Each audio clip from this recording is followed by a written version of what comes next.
Hello there, ladies and gentlemen, and welcome to another episode of CookieCast. Today on CookieCast, it's the football podcast. We are a man down. We've had to sub a man off. But the rest of it's here. All of the rest of the people that talk football to you lovely people, they're all here. All the football news, football previews, reviews, all of it's here. It's fine. It's all fine. Before we start, please do consider like, share, subscribe and comment. Leave reviews where you can leave reviews. And share the podcast around. That's the big one. Share the podcast around. Right, let's get started. Here we go. This is CookieCast, the football podcast.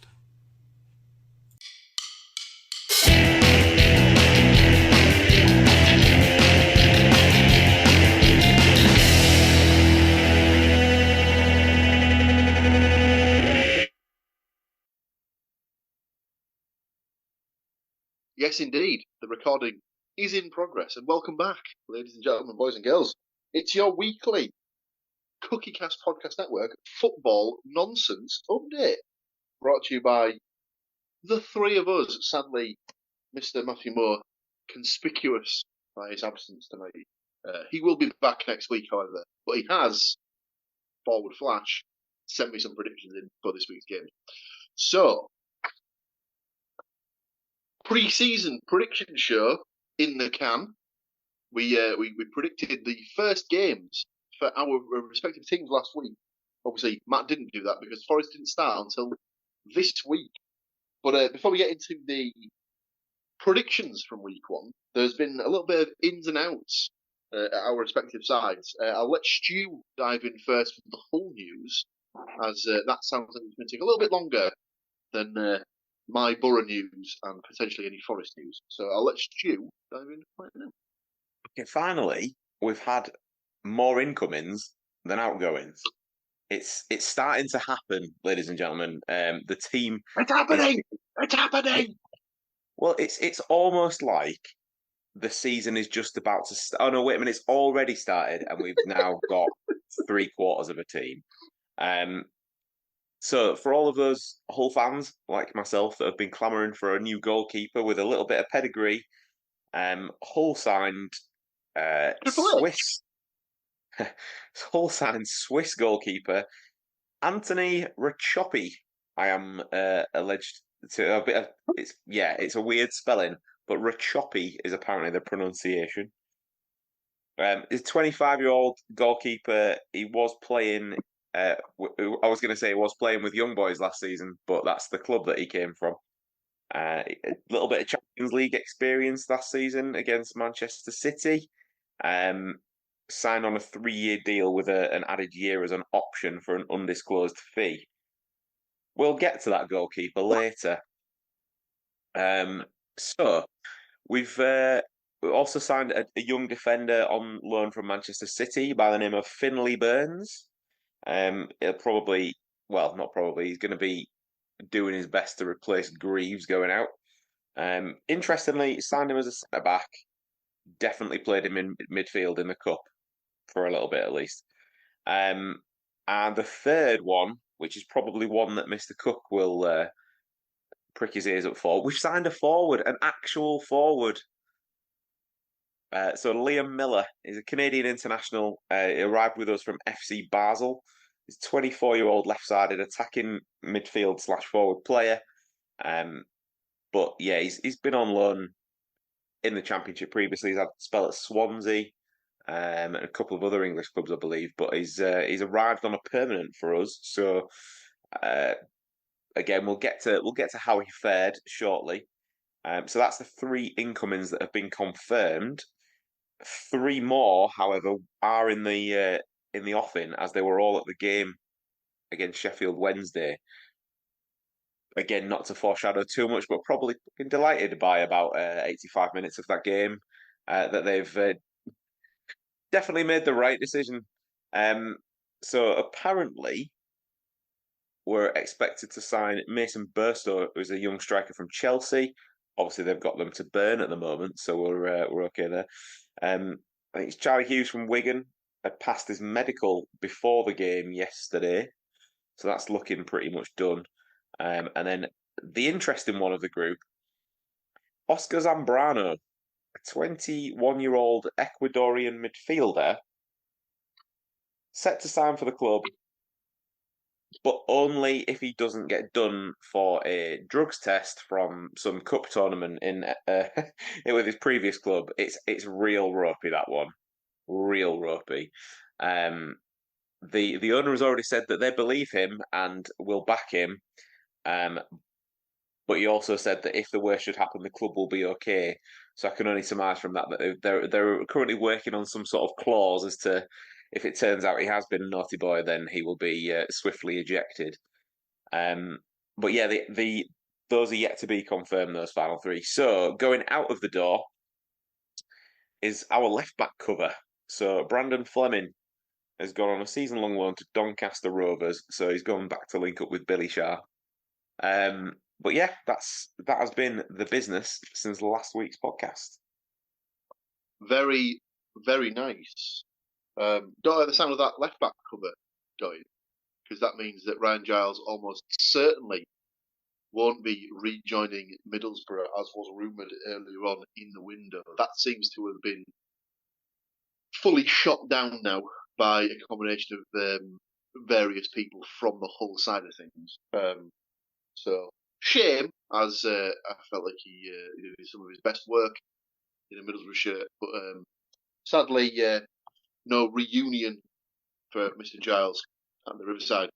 I've had a quick look, and as it stands, no ins or indeed outs at Nottingham Forest, which, as we have come to understand over the years, is absolutely incredible. Seems that they couldn't go for more than about 8 minutes without signing a player when they first joined the Premier League, or rejoined the Premier League after 20-odd seasons away, shall we say. So, at the Borough, no outgoings, but there is one incoming on a permanent basis. They've signed Micah Hamilton from Manchester City on a permanent basis. Can't see anything about a fee, although I believe it was rumoured to be in the region of about £5 million. That was shot down pretty quickly by some of the people in the local press to say that it would be nowhere near that high a figure. That was more along the lines of an incentivised sort of figure for later in his career when he gets international caps, etc., how many league games, things like that.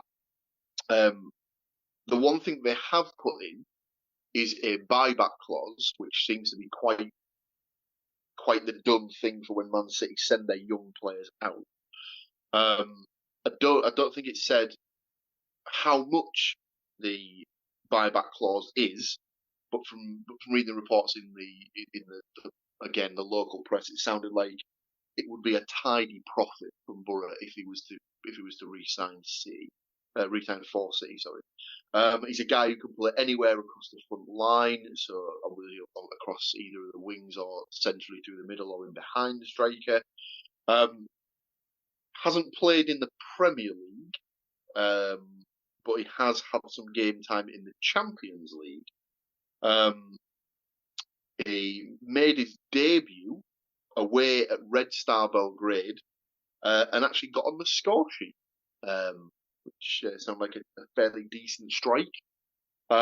So I haven't seen anything of him personally. He got a couple of minutes towards the end of the game in the Cup on Wednesday, which obviously, as Stuart said, we'll come to in a little bit of time. But yeah, young, really highly rated forward player. So this time last season, we'd signed Morgan Rogers from Man City for about £1 million.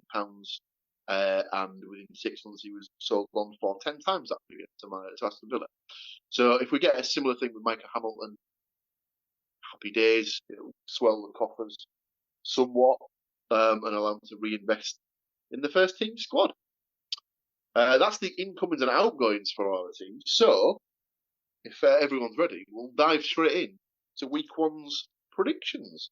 So the first game of the new season saw Hull City taking on Bristol City. Now, I understand that you were in attendance, not only in the stadium, but in a new part of the stadium for this season. Is that correct? Yeah, we've moved. Well, actually, not necessarily so much a new part, but we're a little bit lower down the same stand. But we are. Oh. bang behind the goal now, and perfectly just high enough above it that when some of the lesser gifted teams, shall we say, come to town, we may end up playing catch at some point. So it was quite interesting that the first half an hour of that game on Saturday, one of my two decided that they were just going to be absolutely cacking themselves in case they got hit in the face with a football. It didn't happen. They weren't even close.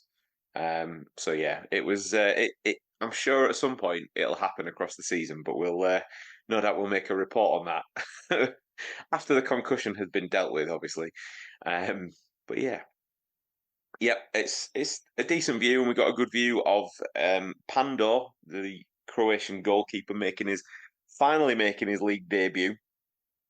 That happened despite signing Richopi just a few days earlier. The first half was kind of boring, if I'm honest. It did go by pretty quickly. There was a few chances, most notably a shot from Regan Slater that was saved well high to the goalkeeper's left. And shortly after was followed up with a ball in from Ryan Giles in the 13th minute. Oscar met it flush in the middle of the goal and just hit it right at the goalkeeper. Anywhere else and it would have been in. It was probably not even the full 6 yards out either, which made it worse. But yeah, it could have been 1-0. Bristol started to cause a bit of a problem. A name that we've definitely mentioned on the podcast, I think, before in their term, Mehmeti. He seemed to be getting a more of a featured role as the game went on. And only a decent save from Pandor kept it level at 0-0 at the break. Second half was a bit like, well, the first half wasn't amazing, so it can't get any worse. Except for it sort of did, because Matty Jacob at left back went to clear it and absolutely sliced it to oblivion, straight into the path of Mayulu on the 80th. Well, this wasn't until the 84th minute, who controlled it with his knee, turned on the pivot, and basically just volleyed it into the bottom left-hand corner. There wasn't the world's most amount of power on it, but there was no way the keeper could get it. It was just out of reach. I guess the high point in between that was that Liam Miller, the new guy from Basel, came on for 30 minutes. Looked pretty good. Seems a decent buy so far. But yeah, nothing really. And then that goal went in late, and everybody was fearing the worst. City decided that they would give it a bit more of a go, though, and a ball in from Sellers Fleming on the right-hand wing in the 90th minute. Header was won in the box by Marvin Malem, who was then absolutely steamrolled to the ground. So the referee pointed to the spot, 91st minute penalty. No pressure then, yeah? So Oscar stepped up. There was a bit of, I don't know, we couldn't hear what was said, even though it was right in front of us.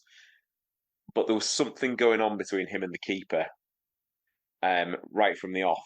Anyway, he spotted it up, slotted it into the bottom right-hand corner, but the keeper was like centimetres away from getting it. It was one of them ones where it was like, I actually thought he'd missed it because the keeper had gone the right way.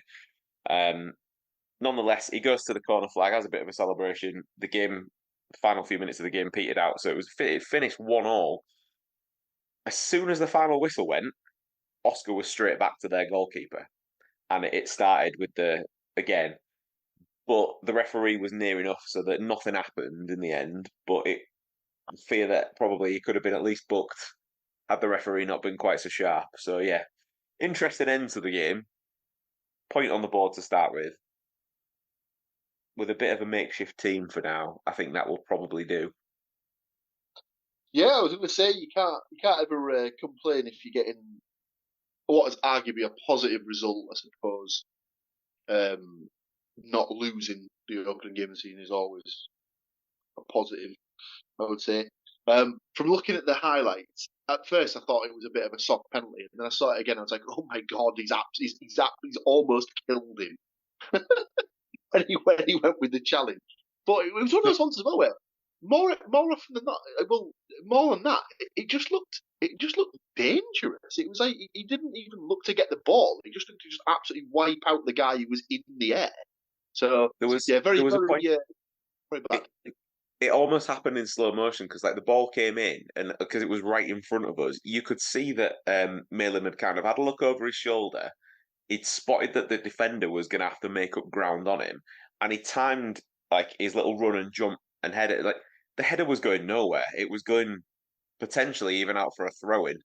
Like it just skimmed the top of his head, but he did enough just to make sure he just got there ahead of the defender. But the defender, like you said, the defender was nowhere near the ball. I've seen it back 2 or 3 times since, and I aren't even convinced if from like the angle from the West Ham camera, if he almost goes in like leading with a bit of elbow at one point. So the ref was in the right place to spot it, and he didn't. There was no kind of hesitation. It was straight penalty. That's it. So, my favourite thing after that actually, you know how like the local newspapers like to put their clickbait articles all over their Facebook pages and stuff. So the local rag here, and it really isn't worth the internet it's printed on. Bristol City manager gives verdict after 90th minute penalty against Hull City. So you're thinking, they've just gone on. He's complained. He's purely complained about it. Surely, by the way that's written. And the article went, and it was like, the match started like this, and then this happened, and then they scored, and then this penalty was given, and it scored, and it finished a draw. And then their manager said, "Yeah, it was a penalty." That was the end of the article.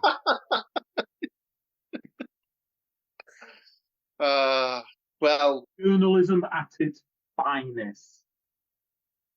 Andy has summed it up perfectly there. So, predictions wise, Stu was the least optimistic of the group and had gone for a 2-0 Bristol City win with goals for Mehmeti and Cornick. So no points there for Mr. Woodmansey. Andy, on the other hand, was the most optimistic and had gone for a 1-0 Hull City win with Ryan Longman to score the goal. So sadly, no points for Mr. Cook either. Matt had gone for a 0-0 draw, so gets himself a point for that. I had gone for a 1-1 draw, so 2 points to start me off this season. Lovely. Sadly, I didn't have either of the goal scorers. I had Ummer and Wells to score the goals, so just sticking with the 2 points for the result. The second game of the week, or the first game for my team, as it would be, was Middlesbrough taking on Swansea City. This is a game that was played towards the end of last season, so we probably had a little bit of a flavour of how this one might go if it went to the same sort of script as it did last time. Obviously, new players for each side, therefore will be a little bit different. Middlesbrough gave a debut to American signing Aidan Morris in the centre of the pitch, which was odd because he became the 1,000th player to make his debut for Middlesbrough since they actually went back through the history books and actually assigned numbers to the players that had basically played for the club since the club was formed, which I thought was quite nice. And then every time legends come back to the club, if they've not been since they've integrated this numbering system, they give them like a plaque with the number that they were in the sort of the list of Borough players. So they did it with Juninho in their pre-season game with Heronveen a couple of weeks ago. I'd have to go back through the stats to see what number he actually was, but I would imagine he'd be in the 700s or something like that. But I thought it was quite nice that they've got to 1,000 new players, and then obviously when subs came on, that went up to 1,001, and so on and so forth. But the game started in a usual manner that you'd like to see from Michael Carrick teams. They were straight on the front foot, pushing, trying to get the opening goal, testing the Swansea goalkeeper, and they actually got the breakthrough in the 25th minute when Isaiah Jones picked up the ball on the right-hand side, drove into the box, took a nick off one of the Swansea defenders, I can't remember which guy it was, and went to the ground and the ref pointed straight to the spot. I still think, having seen it, it was a little bit soft. And I think it's one of those penalties where if it's given against your team, you're potentially not happy, shall we say. But obviously, it's the start of a new season. We'll take whatever we can get. Emmanuel Latte picked himself up. He didn't get fouled. Dusted himself down and dispatched the penalty straight past the diving Swansea goalkeeper to the right hand side. Slightly nicked off the post to make it 1-0. So the rest of the half kind of petered out in a similar sort of fashion. Borough just trying to make chances here and there. Into the second half, it kind of petered out a little bit, really. Borough almost allowed Swansea back into the game and kind of like sat off the ball a little bit, allowed Swansea to come on to them and sort of dictate the play. But when it came to it, in about the 90th minute, Isaiah Jones had a break from his own half. Managed to beat a couple of Swansea players and cut inside. Should have laid the ball off to fellow debutant Delano Bergzorg on the penalty spot, but took the shot himself and hit a guy on the line, which would have wrapped the game up and made it 2-0. But sadly, the defender on the goal line managed to get it out, and it went back to the keeper for the no goal. Yeah, basically that's how it ended. So Middlesbrough opened with a 1-0 win for their first opening day win in 10 years, which I didn't realise at the time, which was kind of crazy. Yeah, we don't tend to start very well, so it was nice to be able to say that we got off to a good start this season with a 1-0 win. Latte continuing his scoring streak, so he's now scored in 7 consecutive championship games, which I believe puts him alongside the record holder. So if he can score in his next game, I believe he will set the record for the most consecutive championship games scored in. I'm going to need to check that because I'm pretty sure Chuba Akpom's the record holder with 8. So I may be talking bollocks there. From a podcast perspective, Stu was the least optimistic and had gone for a 1-1 draw, but did have a Latte goal in there, so does get himself a point for the goal scorer. The rest of us all had wins for the Borough, so we all get points. Matt had gone 2-1, Latte and a Zaz with Vipotnik to score for Swansea, so gets us up a bonus point for the Latte goal. And then both myself and Andy had gone for 2-0 wins. I'd gone for Latte and a Zaz, and Andy had gone for a Latte brace. So 2 points apiece for myself, Matt and Andy on that one, just the 1 point for Stu. So, our third game of the week took us to Humberside once again, where Hull City were taking on Sheffield Wednesday in the first round of the Carabao Cup. Were you in attendance for this one as well, Mr. Woodmansey? Yes, I was indeed. So, with the new signings happening, kind of expected him to maybe almost use it as a bit of a sort of almost like a pre-season game, get some minutes in the legs. He came out before the game and said that this Tim Walter, the manager, came out and said that Liam Miller would only get 60 minutes maximum. So of course, just as he starts to influence the game, his 60 minutes were up and got taken off. But no, there was a few like that. But the main change was Pandor out, the new goalkeeper, Rachopi starting. Yeah. Hull were behind after 25 seconds. Not exactly a lightning start on our part, but hell, it was. So the ball got played out to Sheffield Wednesday's right wing, and Miller absolutely shut the bed. Gave the ball away. The ball gets played in to the near post. One of theirs had made a run to the front post, so was perfectly positioned, but was probably at too tight of an angle. Had the vision that other people would be following in, so clearly something that they've maybe practiced on the training ground. Nice little sort of stunned back heel to just sit the ball up. Again, charging in, smashed it into the net. slight deflection on the way in. It went in off the underside of the crossbar, but it did, from their part, I'm sure it looked incredible. It was obviously lightning fast from the kickoff, but not the start that we wanted. It was MacLeod that scored. Hull took a little bit of settling. They were all over the place for the next sort of 5 minutes, but then did seem to get their foot on the ball. Ball over the top, contested with Malem and one of their centre halves, who, by the way, went down like a sack of shit trying to claim a foul, and replays have shown didn't touch him at all. He just threw himself to the floor. So Marvin Malem skips off on his merry way, left-hand side of the box, curled it into the right-hand side of the net past their keeper for his first goal for the club in his second game. So that's a decent start. Thinking, right, it's 1-1 now. Just keep it calm. So Sheff Wednesday went and scored exactly a minute later, which at this point, everything else, this is like 10 minutes into the game. Everything else was 0-0, and we were looking, thinking, yeah, we're losing, but Sky Sports have shit out because everywhere else is 0-0. Again, we'll get to that later on. So yeah, this time around it was passing the ball along the back line, which, I mean, think back, this was something that was promised that we were going to move away from. And granted, necessarily wasn't going to happen in two games, but we were definitely moving away from defensive football. It was going to be attacking football. It was going to be exciting football. It was going to be so exciting that the ball got played along the back line. The new goalkeeper went to put his foot on the ball to stop it and fucking missed it.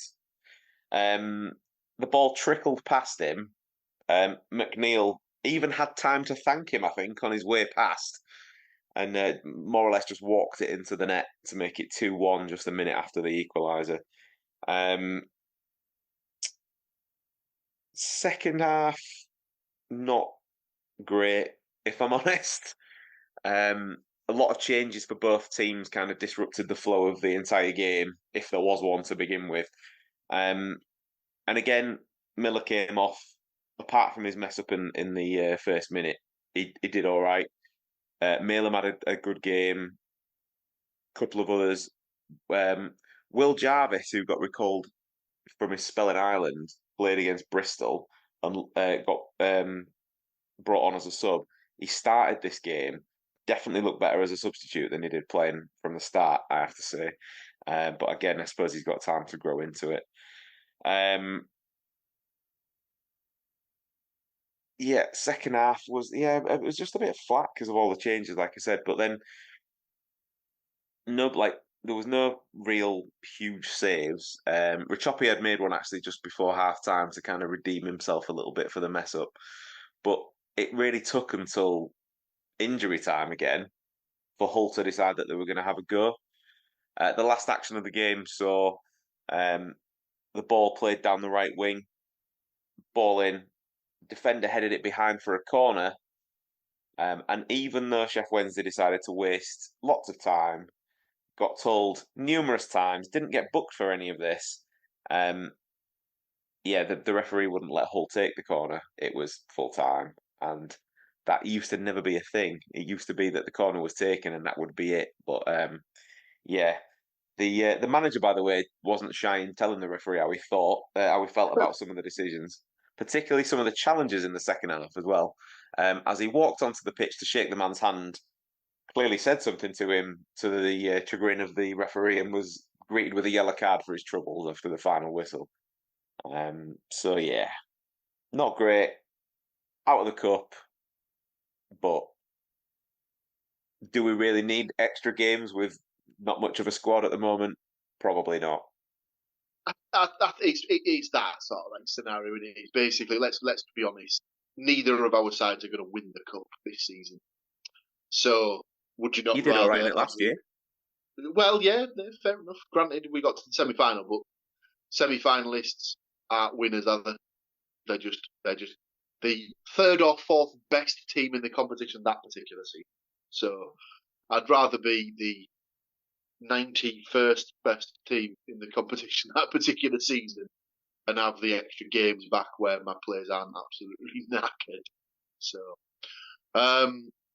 yeah, I think it's one of those ones where, yes, you never want to lose games, but in the grand scheme of things, probably means you can concentrate more on the league. So it's not the end of the world. Predictions-wise, I'd gone for a 1-0 Hull win with a Longman goal. No points for me. Andy had gone for a 1-0 win with an Estepinian goal. No points for him. Stuart had gone for a 2-0 Sheffield Wednesday win with goals by Musaba and Windass. So no points for the goal scorers, but a point for the result. And Matt had gone for a 2-1 Sheffield Wednesday win. So 2 points for the correct result. Again, no goal scorer points. He had Estepinian, Windass, and Lowe. So 2 points for Matt, 1 point for Stu, no points for myself or Andy. We just have one game left to go through in week 1, which is Leeds versus Middlesbrough. But before we go through the Leeds versus Middlesbrough game, we are going to step away momentarily for a short break. Don't touch your dials. We'll be right back.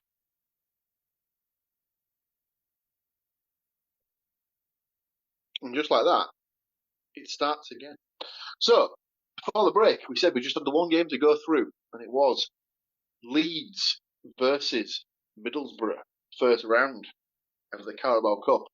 Went into this one a little bit apprehensive, thinking Leeds, good team. Borough probably will make a lot of changes. And they did, to be fair. Handed a debut to young academy goalkeeper Sol Bryn, who spent the last 3 or 4 seasons out on loan across the country. A couple of spells in Scotland, a couple of spells further south. But came in for his first team bow. I think there was only 3 players who'd actually started the game against Swansea who were on the pitch. That was Aidan Morris in the centre of the midfield, Matt Clark at centre half, and Lucas Engel at left back. The rest were all players coming in for their first appearance of the season from the start. And Leeds started with the upper hand, as you would expect to be in the home side.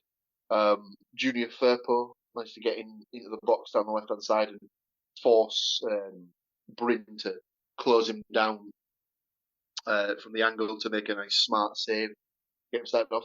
And from there, Borough kind of took over, to be honest with you, and kind of bossed the game. And not just saying that obviously because I'm a Borough fan, it was Sky were kind of in agreement that Borough kind of bossed it from there on, to be honest with you. It got through to half time as a 0-0.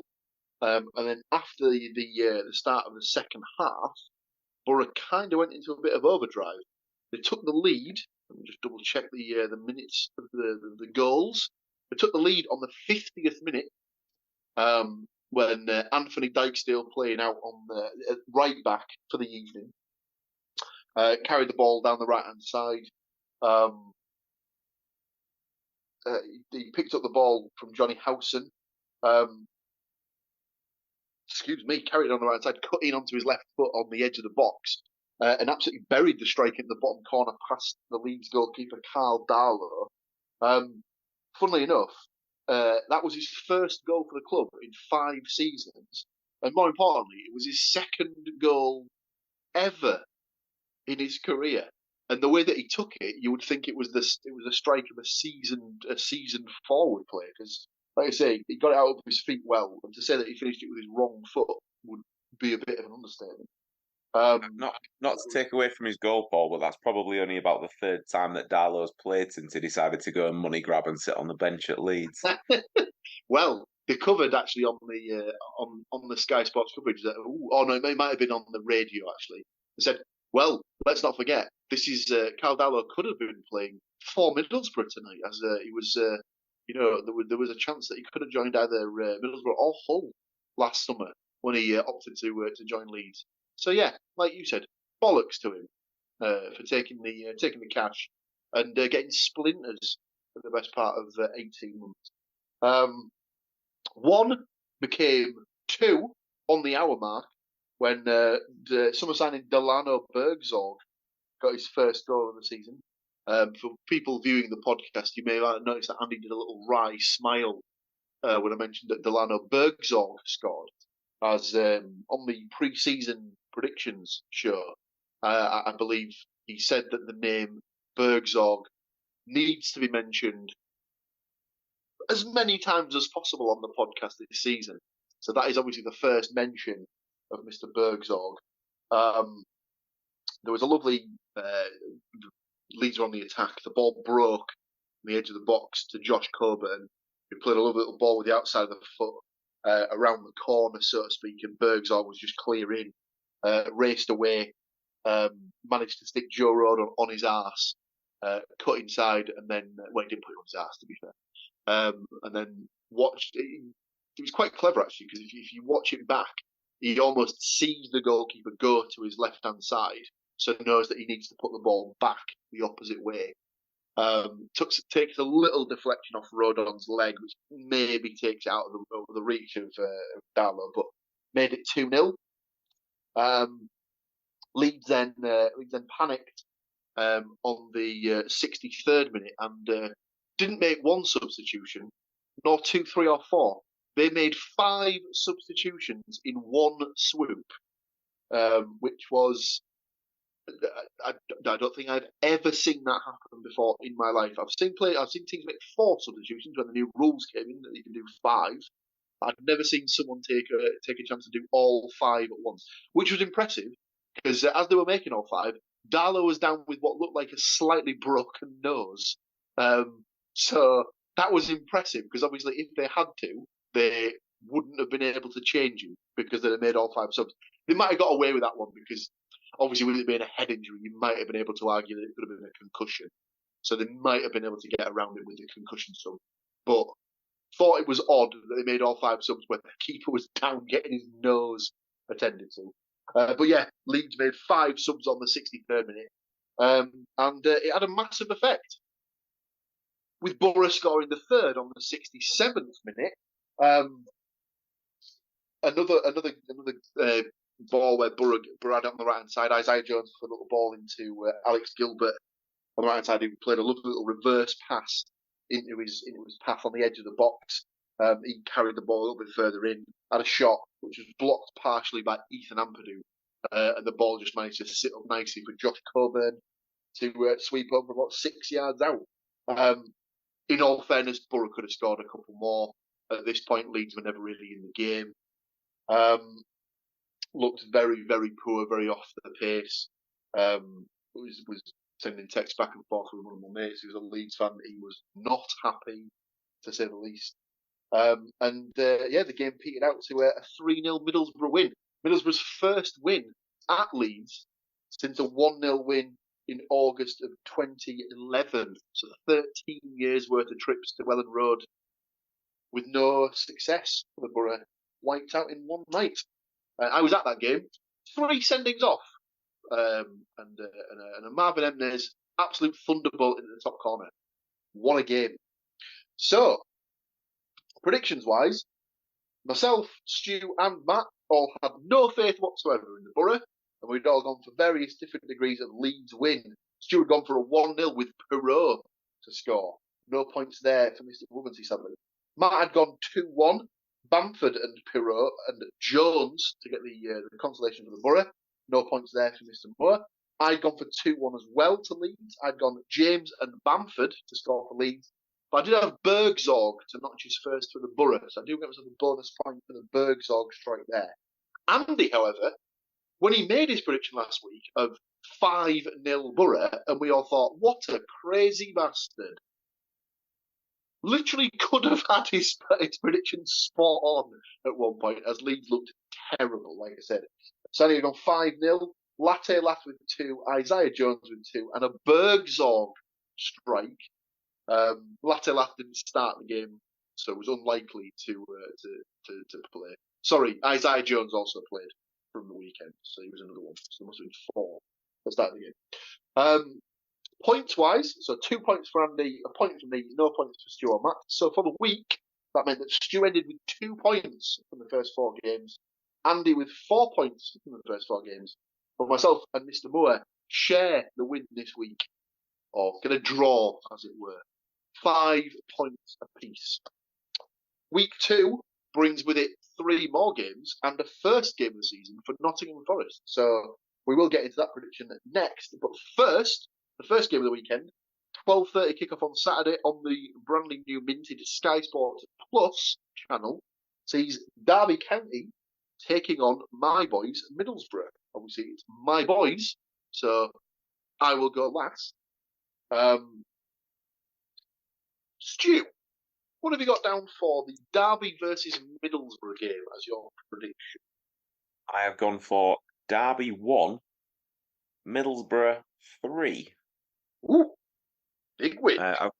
I've got Mendes Lang for Derby, and I've got Azaz and 2 shots of coffee. So, Azaz. I think I had the misfortune of watching the Blackburn Derby game, which I think was the opening night of the season this time around. Whilst neither team could particularly defend, Derby did still manage to notch twice there. So that's the only reason I've got them to score. But I think from what's been so far this season, Borough will have enough to absolutely blast them, I think. Well, we will see. Andy, what have you got down for Derby versus the Borough? My prediction is very much like Stu's, apart from take away that Derby goal. So 2 for Latte, and getting a lot of airplay this evening. Bergzorg. Love it. A pair of shots and a burgie. A burger. A burger. Matt is very much in agreement with you boys. He has gone for a 2-1 Borough win. He has also gone for Mendes Lang to score. Obviously, Stuart and Matt firmly adopting the old boy rule. And he has also gone for Azaz and Latte Laugh to score the goals. It's a clean sweep, ladies and gentlemen. I've also gone for a Borough win. I've only gone 2-0, however. I've gone for a goal for Latte Laugh to carry on his scoring streak. And I think we might see a sub appearance around 60 minutes or so for Micah Hamilton. So I've gone for him to notch his first for the club. Second game, as we said earlier, sees Nottingham Forest taking on Bournemouth. Bournemouth obviously coming into this having just lost their top scorer from last season, Dominic Solanke, who's joined Spurs for £60 million. Okay. As such, I've just seen on Sky Sports actually they have agreed a club record fee for a new striker from, I believe, Porto. But obviously, the chances are he might not be registered in time for the game. But we'll see. We'll see what happens. I don't think it'll matter. I've gone for a 1-0 Nottingham Forest win on this one.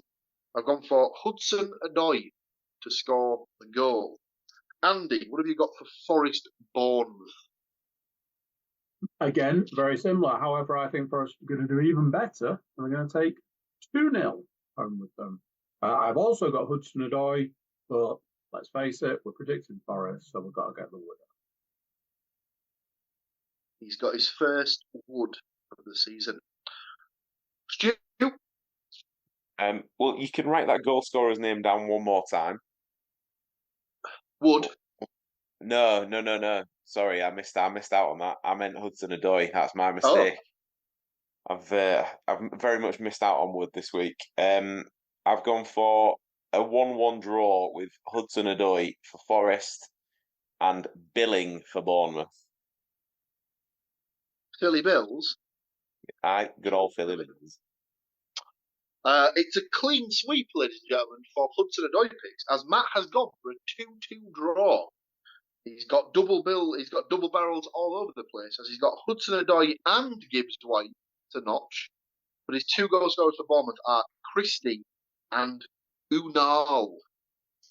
Obviously not very confident that his team will start with a win. And our final game of the week sees Stu's boys at Hull City making what will almost certainly be their longest trip of the season down to Plymouth. I can only pray that you are not going to this game. No, absolutely not. Ironically, I will be closer to Derby at the time that game is being played, so I could have popped in there for you, Paul. Well. Please feel free to do so. Obviously, it's Mr. Woodmansey's team, so he will go last. Matt's gone for a 2-1 win for Hull City. He's gone for a Whittaker strike for Plymouth, and then goals apiece for Estepinian and Omer. Andy, what have you got down for Plymouth versus Hull? Simple, clean, easy. I've got it written down as a 0-1 with Longman to score. Oh, no, you need to stop that one. Sorry, Andy. We should have been through this before. Mr. Longman has potentially had knee surgery this week, so he's going to be out for a long time, man. This is not okay. This is not okay with me. Nobody cleared this with me. This is not okay. It's going to have to be Estepinian then, isn't it? Big Oscar. It's a shame for Longman as well, because there was that pre-season game the other week where he came on and I scoffed, "Oh, what good's he going to do?" And then he scored the equaliser and changed the game. Probably would have got a bit of a run, particularly when we've got nobody else in the door at the moment, even if it was just as a substitute appearance. But his injuries come at the time whereby by the time he's then back fit, we'll probably have more of a squad. So we'll see. We'll see what happens there. But yeah, unfortunately, Mr. Longman won't be around. Disappointing, to say the least. I didn't have Mr. Longman in my predictions, but I did have a 1-0 Hull City win on this one, and I have gone for Omer to bag the goal, which just leaves Mr. Hull City himself, Stuart Woodmansey, to give us his prediction for Plymouth versus Hull. I feel like we've been doing this so long that we've almost synchronised now. I have like a mixture of kind of all of your predictions in the respect of I've got a 1-1 draw with Whittaker for Plymouth and Omer for Hull. Not thinking that. I mean, technically, this is the two teams that have been beaten by Sheffield Wednesday so far this season, playing against each other. They lost to them 4-0, whereas you only lost to them 2-1. So, just saying. It's Wayne Rooney. How many times have we if there's a way of using AI to go back over the podcast over the last however long we've been doing this for, if there is a team that is in the shit, and how often has there been a team so far in the shit that they've then gone and had to employ Wayne Rooney as their manager that needs a result, and then they play against one of our teams? You know what's going to happen. They're going to at least get a point from the game, surely. Let's hope not. But you are. Well, yeah, exactly. That brings us to the end of the predictions, ladies and gentlemen. One other thing to cover is the draw for the second round of the Carabao Cup was done upon the end of the Leeds versus Middlesbrough game last night. And Middlesbrough were rewarded for their efforts against Leeds with a second round tie at home against Stoke City. I believe that is their first home tie in the League Cup since the first leg of the semi-final against Chelsea last year. Obviously, in the intervening rounds previous to the semi-final, they played all of their games away from home. And Nottingham Forest, entering the competition at the second round stage, as the majority of the Premier League clubs do, were rewarded with a home tie against Newcastle United. So obviously, Nottingham Forest will be the first team on the. You'll be on the shit list if you don't knock Newcastle out of this cup to prolong that trophy drought, shit list, etc. Mr. Woodmansey, you raised your hand. Yeah, on the basis of the draw, the only annoying part about Hull getting knocked out so early was that had we beaten Sheffield Wednesday, they've got drawn against Grimsby away, so that would have been a tasty little tasty little derby match, but yeah. Local game. Annoying.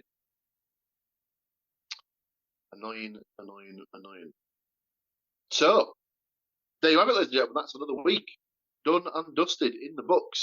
Thank you, as always, to these two wonderful gentlemen for joining me to take us through the ins, outs, ups and downs of all of our respective teams. Join us again next week where we'll break down those 3 games and we'll bring you some predictions for the next set of fixtures. But until then, look after yourselves, take care of each other, and we'll see you next week. Ta-ta for now.